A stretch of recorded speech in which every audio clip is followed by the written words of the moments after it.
Sal and I first met as freshmen at MIT in the early 90s. We became roommates and very close friends quite quickly, and we continue to remain very close friends to this day, even though we live on separate coasts.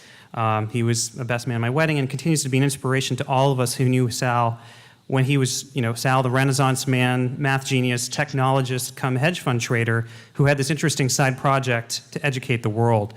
And it's been unbelievable to see how this budding passion has translated into one of the most formidable new innovations in the whole area of online education. So he's a true social entrepreneur that has already transformed an industry that is very much ripe for disruption. That's the whole area of education. If there's a consistent theme that cuts across the broader arc of Sal's career, it would probably be his incredible passion for education and his ability to inspire people at all ages and all levels, from children from underprivileged backgrounds across the world who view him as a savior for reigniting their interest for knowledge, to his peers like me who've always watched how he's channeled his creativity for the greater good for society, and of course more recently the likes of Bill Gates, Vinod Khosla, and Google, who've played a key role funding some of the recent endeavors at the Khan Academy. Just some other interesting facts about Sal. He was a former heavy metal guitarist in high school, a president of our senior class at MIT, where he was awarded his 3 degrees that he completed in 4 years, personally by Bill Clinton. He's also a gifted writer who's authored various comedic sketches which we performed in numerous events that remain among my fondest memories from college. He was also named one of Computer World's top visionaries in Silicon Valley in his early 20s. And although I could continue listing off 100 other accolades, what I respect most about Sal is his incredible generosity for his family, his friends, his incredible sense of humor. And although he has a really great work ethic, he at the same time never takes himself or life too seriously. And that's something that's really been an inspiration for many of us who've known him. So now I'll turn it over to Mr. Khan himself. Thank you so much for the very generous introduction. So when Somek and Bruce reached out for me to speak to y'all for a little bit, I thought, hey, y'all are entrepreneurs, so let me tell y'all something about entrepreneurship. And it's a little bit strange because on some level, Khan Academy is a bit of a startup and we don't make money, so we're not really a business, we're not for profit. But I thought I would kind of share with y'all stuff that maybe you don't typically hear in an entrepreneurial setting, because entrepreneurship and business starting, it's always associated with taking risk. And kind of from my hedge fund days, the single best piece of advice I ever got was just be focused on not losing money or risk mitigation. And so I kind of thought about the Khan Academy experience because to a large degree it was all a big exercise in risk mitigation. And when I say that, it's how do you just make sure that you're not wasting your time, you're not wasting your money, you're not wasting other people's money.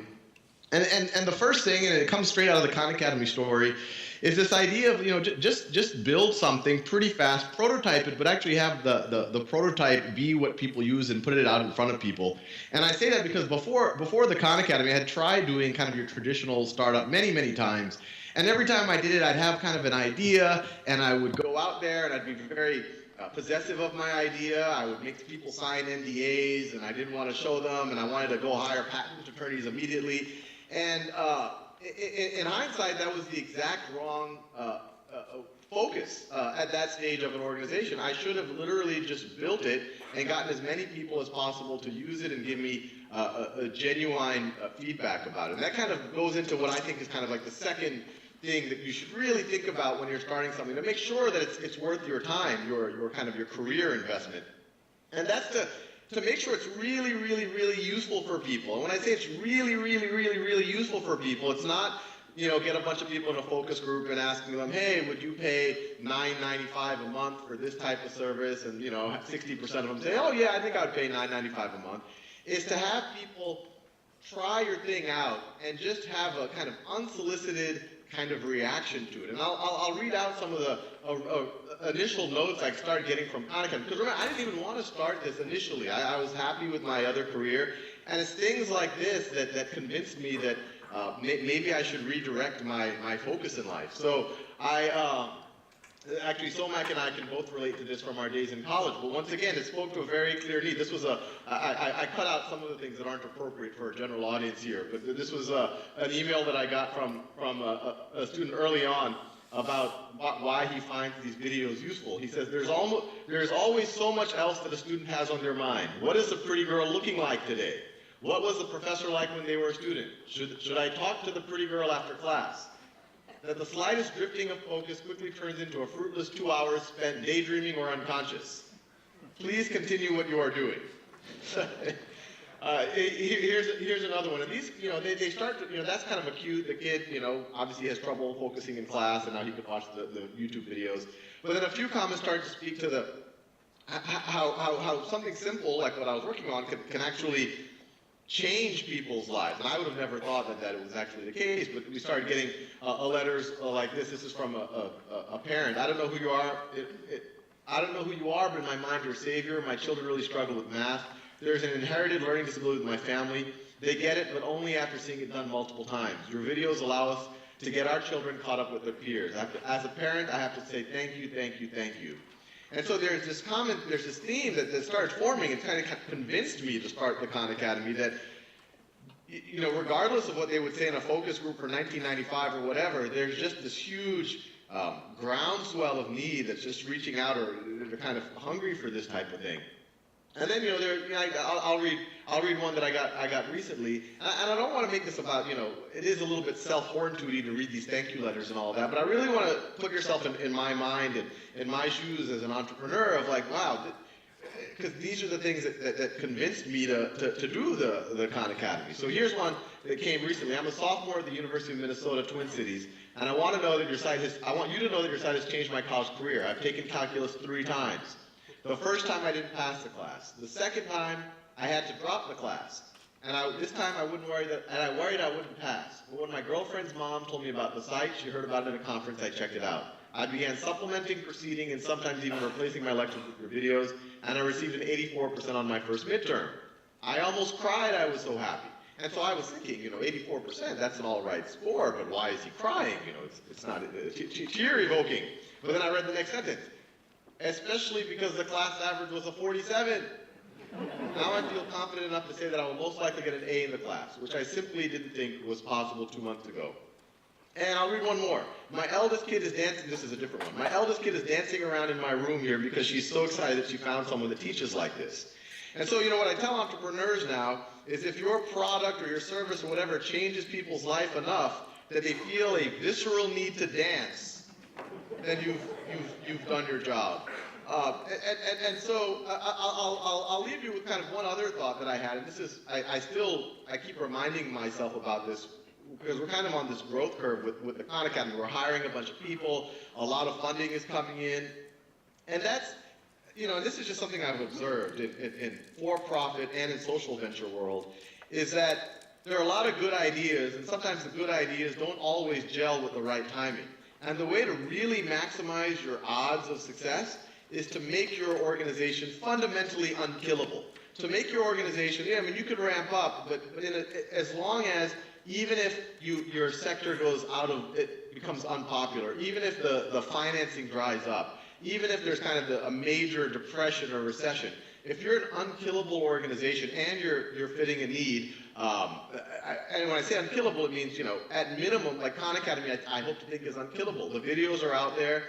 Even if I were to get hit by a bus, I'm killable, but hopefully the organization isn't. The videos could keep teaching. All it needs, it'll exist even on YouTube, even if the organization didn't have any money to support a web server. And so as long as it exists to eventually hit some type of a hockey stick when the market finally recognizes it, I think you'll do okay. So with that, I'd love to take any questions y'all might have. So if you had one piece of advice for the people who have developed their entrepreneurial ideas and getting ready to present them in this competition, what would be the one piece of advice you would give to them? Well, I'm not one of the judges there, but if I were one of the judges, what I would be really eager to see is, some ideas can stand on their own merit because they're just so unbelievably great ideas. But most ideas, I'm guessing all of the ideas we're going to hear today are great ideas. And so the things I would be looking for is implementation and a sign of real fitting a market need. So if there is evidence of that, I definitely emphasize it. I'd emphasize, one, that it actually exists, that it isn't just an idea, and two, that even if you can pinpoint one person that's life was fundamentally altered by this product or this idea, I think that'd be pretty compelling. So, my name is Harold Levy, and I used to be the school chancellor in New York, so I want to tell you how delighted I am to meet you and honored. Because I think what you've done has probably had more impact than any single individual on education, certainly in my lifetime, and that it's been huge. My question for this group, where we're a group of entrepreneurs and people who like to think of themselves as interested in education, is you seem to have set the bar very high by saying, you know, you're going to get visceral dancing going on. I'm not sure that most of us are going to come up with ideas where people are going to be dancing. Two-part. One, what's a realistic bar as to when you ought to plunk down some assets, some time, and commit? And two, Khan Academy is not, right now, profit-making. It's a social entrepreneurship venture. Are you going to convert it? Or are you on the track you're on? Yeah, so the first thing, no, and I put that bar really high because to some degree that was my bar, because I wasn't, when I started this, I wasn't looking to start a business. I was happy with my career, and so for me it was really, what do I need to see to feel that this was going to, this was going to work no matter what. It was worth kind of investing my career into it. The bar doesn't have to be that high. It really is just a matter of one's risk tolerance. But I think if someone sets their bar pretty high, pretty close to that, it'll ensure that they're at least working on something that won't be worthless, that'll have some value to the world. The second part is, no, Khan Academy will never be a for-profit organization. And actually, it's an interesting point, because early on there was a temptation to do it. We had been approached to make it a for-profit organization, or even sometimes called a double bottom line organization, where you're for-profit and you also have a social mission. And it became clear, at least to me, pretty early, is that there's no such thing as a double bottom line organization. That you literally have a bottom line. That's why it's called a bottom line, not tied for the bottom line organization. And there's nothing wrong with a for-profit business. I mean, I came from the most for-profit of businesses imaginable to mankind, and there's nothing wrong with that. But I think it's very important to be true to what you are. Is your mission to maximize kind of quantitative economic return, or is it to maximize social return? And I think, I have a personal problem with the organizations that when they talk to foundations, they sound like a social venture. When they talk to their investors, they sound like a for-profit venture, or even worse, they use their social mission as marketing. Hey, if you buy my $100 crappy product, I'm going to give $5 to, or I'm going to give another version of my crappy product to 4 kids in some country. And what I don't tell you is I'm going to keep $95 to buy my mansion in Beverly Hills or whatever. And so I think it's very important to know what you're trying to do, know what your end goal is. And for me, the introspection was, let me think about a home run success in the for-profit world and then a home run success in the not-for-profit world, and which one would make me happier, which one would make me more satisfied. And if I could compare having a few $1 billion to the idea that Khan Academy could turn into kind of an institution that could continue to teach billions of people for potentially a long time, the latter was a lot more fun. So our goal is to kind of be a sustainable not-profit, but we're never going to be for-profit. Thank you. We have a question that I'll read from the Twitter feed, but I'll take my privilege to ask a question as well. And the part about the double bottom line, either social or commercial, I know one of our judges, David Rose, is smiling because that's a point he argues with me every year for the last 7 years. So thank you. My question would be, where would you like to see the Khan Academy in 5 or 10 years? And do you foresee ever having other instructors? So the first question, I hope as just a standalone kind of web resource in 5 years, people really do view Khan Academy as one of kind of the pillar institutions of the internet. So you have like Wikipedia, you have Khan Academy. Wikipedia is the encyclopedia. Khan Academy is where you go to learn. literally anything you can and get the practice, the feedback, the data, and even on a standalone basis, even if you have no school to speak of, there's ways to prove what you know so that maybe you can get a credential and go out there into the marketplace and prove your worth. On top of that, I hope that it redefines what happens in a physical experience too, that it really becomes the de facto operating system for classrooms or even a new type of school. And what was the second part? Was that I forgot the second part. Do you foresee having other instructors? Oh, other instructors. Yes. So it's not kind of tactically what we're like super focused on right now, but we are translating already into 10 languages, and so there are people kind of reteaching it in other languages. We're thinking about doing kind of you know how there's TED, the TED conferences, and there's TEDx. We're thinking about doing something that with Khan Academy, kind of a farm league, so other people can kind of develop a following. And we're already on the lookout. If we find people who look the way I looked 3 or 4 years ago, we would love to accelerate them.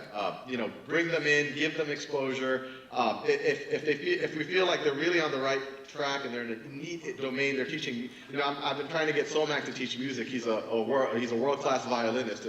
Since he gave me such a generous introduction, I can embarrass him a little bit. But yeah, we would love to include those in the library. Thanks, Sal. And I'll ask one of the questions from the Twitter feed, and this is from Darin, DAH_RIN. Hashtag Pace Pitch. Question for Mr. Khan. How has your MBA helped you as an entrepreneur? Yeah, well, you know, it's strange because when I went into the business school, I was very dismissive of it. I was this quantitative engineering guy. I just kind of viewed it as something to get on my resume so that I wouldn't be pigeonholed as the quantitative engineering guy anymore. But I'll tell you, there's two interesting things. One that directly helped me, I think now do these videos on 2,200 topics is that it made me very good at sounding like I'm an expert on things that I'm not quite an expert about. Which is kind of a necessary thing if you're going to make 2,200 videos on a bunch of topics. I think the other thing is, and I'm serious about that, this actually is a very valuable skill. And I think the second thing is it actually just gave me a ton of confidence. It kind of let me know kind of what is the state of the art. How do other people think about these? And now when I go into a domain, I'm like, you know what? I've interacted. I've got, you know, I had that experience. I kind of know that I'm well armed to go into this engagement. So it's actually just changed my mindset a lot. Great. Thank you. Thank you very much. I have, Somak's going to send you this. We have a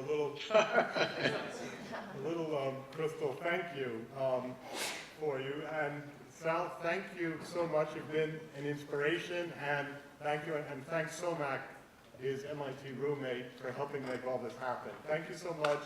Good luck. Thank you.